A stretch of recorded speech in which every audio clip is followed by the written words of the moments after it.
일종 근린생활시설에도 일반 음식점 나올 수 있습니다. 안녕하세요, 장백TV입니다. 오늘은 일종 근린생활시설, 이종 근린생활시설에 대해서 말씀드리려고 하는데요. 이전에도 휴게음식점, 일반 음식점 어떤 걸 해야 되는지, 어떤 차이점이 있고 장단점이 있는지 여러 가지 설명을 드렸는데요. 오늘 다시 한번 일종 근생, 이종 근생에 대해서 말씀드리는 이유는요. 제가 알아왔던 사실과 다른 사실을 알게 되어서입니다. 외식 사업가 분들께 알려드리고 싶은 내용은 일종 근생은 휴게 음식점, 이종 근생은 일반 음식점이죠. 그런데 이렇게만 설명을 해도 그게 무슨 뜻인가 생각을 하실 거예요. 이렇게 기억하시면 가장 좋습니다. 일종 근생은 음식만 파는 곳, 이종 근생은 음식도 팔고 술도 팔 수 있는 곳. 지금 표처럼 이종 근생 안에 일종 근생이 들어가 있으면 외식 사업 하시는 분들께는 이해하기가 가장 쉬울 거예요. 일종 근생은 이종 근생에 포함되어 있다. 외식 사업에서만 그렇습니다. 일종 근생은 술을 팔지 못한다. 이종 근생은 술도 팔 수 있다. 이 차이점만 기억하시면 되겠죠. 자, 여기에서 중요한 부분. 제가 이 영상을 찍는 목적이기도 한데요. 그렇다면 일종 근생에서는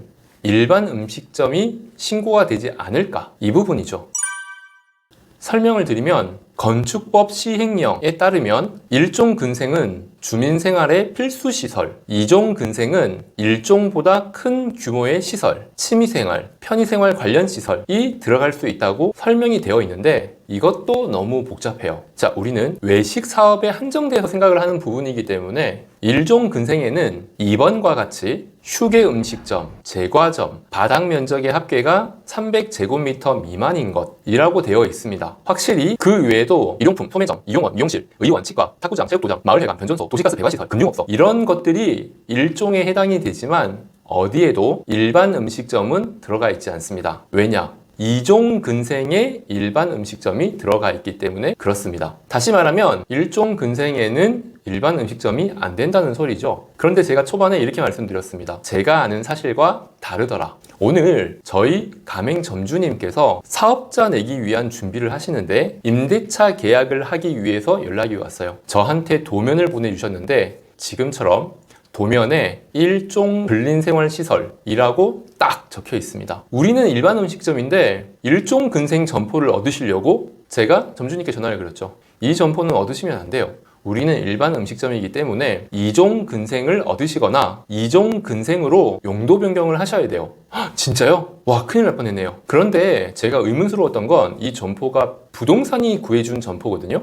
그래서 물어봤어요. 그런데 처음에 부동산이 구해줄 때 우리가 일반 음식점이라고 이야기 안 하셨나요? 물어보셨을 텐데 라고 이야기를 했더니 점주님께서 이야기했어요. 일반 음식점이라고요. 그런데도 부동산에서 일종 근생 자리를 추천하셨다고요? 네, 한번 물어보세요. 왜 우리가 일반 음식점을 할 건데 일종 근생 자리를 추천하셨는지. 5분 후에 점주님이 전화가 왔어요. 부동산에서 그러는데요. 여기 일반 음식점 나온대요. 여기 일종인데 일반 음식점이 나온대요. 네, 나온대요. 여기 동네가 그렇대요. 여기 동네가 일종 근생이 많은데 다 일반 음식점 신고하고 사업을 하고 있대요. 진짜요? 건물주한테도 한번 물어보세요. 건물주한테도 물어봤는데 잘 모르겠지만 될 거라고 이야기를 했다네요. 아니, 그게 그렇게 할 수 있는 건가? 아무리 부동산이 책임을 진다고 이야기를 했다지만 안 나오면 어떡할 거예요? 인테리어 공사 다 끝났을 때 영업신고가 안 되거나 사업자 등록증이 안 나오면 어떡할 거예요? 제가 걱정이 돼서 해당 시청에 전화를 걸었습니다. 토지가에 전화를 걸었죠. 여기 일종 근생인데 일반 음식점 신고가 가능한가요?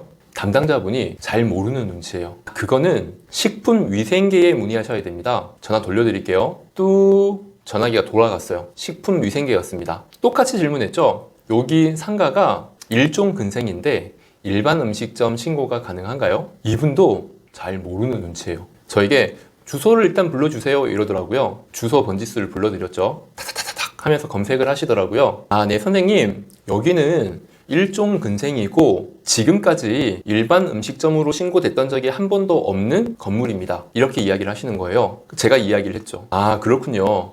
그래서 일반 음식점을 할 수 없다는 뜻인가요? 아, 네, 저희가 과거 이력을 좀 봤는데 이 건물에서는 일반 음식점 신고가 됐던 적이 한 번도 없습니다. 제가 궁금한 건 과거가 아니잖아요. 지금부터 일반 음식점 신고가 가능한지가 궁금했던 거잖아요. 저는 예상하기로 안 될 것 같다라는 예상으로 이야기를 하긴 했거든요. 다시 한번 물어봤습니다. 그러니까 과거 말고요. 제가 지금 사업을 하려고 하는데 일반 음식점 신고가 가능한가요? 그러시면 이건 하수과에 문의를 하셔야 될 것 같아요. 하수과. 네, 하수과로 좀 돌려주시겠어요? 뚜 하고 돌아갑니다. 똑같이 질문을 했죠. 제가 얻으려는 점포가 일종 근생인데 일반 음식점 신고가 가능한가요? 일반 음식점요? 네, 잠시만요. 이분께서 대답을 이렇게 합니다. 네, 여기는 하수도 원인자 부담금이 부과되지 않습니다. 하수도 원인자 부담금? 그럼 일반 음식점이 가능하다는 건가요? 네, 저희가 일반 음식점이 가능하다고 말씀드리는 건 아니고요. 하수도 원인자 부담금이 부과되지 않습니다. 제가 궁금한 것은요. 지금 위생계, 토지과에도 다 여쭤봤는데 하수과에서 정확하게 안다고 해서 전화를 드린 거고요.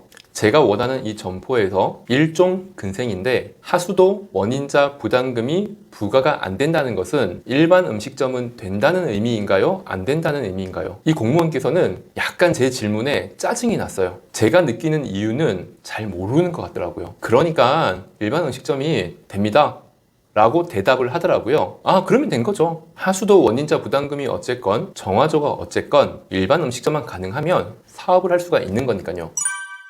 그래서 그 부동산의 이야기가 맞았어요. 그 주인은 정확한 이유는 잘 모르겠지만 일종 근생이라도 일반 음식점이 나오나 봅니다. 저도 정확한 이유는 잘 모르겠어요. 혹시 하수도 원인자 부담금이 부과가 안 되면 일반 음식점이 나올 수 있는 이유를 아시는 분께서는 꼭 댓글로 남겨주세요. 제가 생각하기로 정화조 용량이 크면 일반 음식점이 가능한데 그 정화조 용량과 하수도 원인자 부담금과 연관이 있는 것 같아요. 결론은 혹시 내가 일반 음식점을 하려고 점포를 얻었는데 여기가 알고 봤더니 일종 근생이라고 하더라도 무조건 포기하고 좌절하지 마시고 해당 관공서에 일반 음식점 신고가 가능한지는 직접 물어보는 것이 중요합니다. 이상 장비TV였습니다.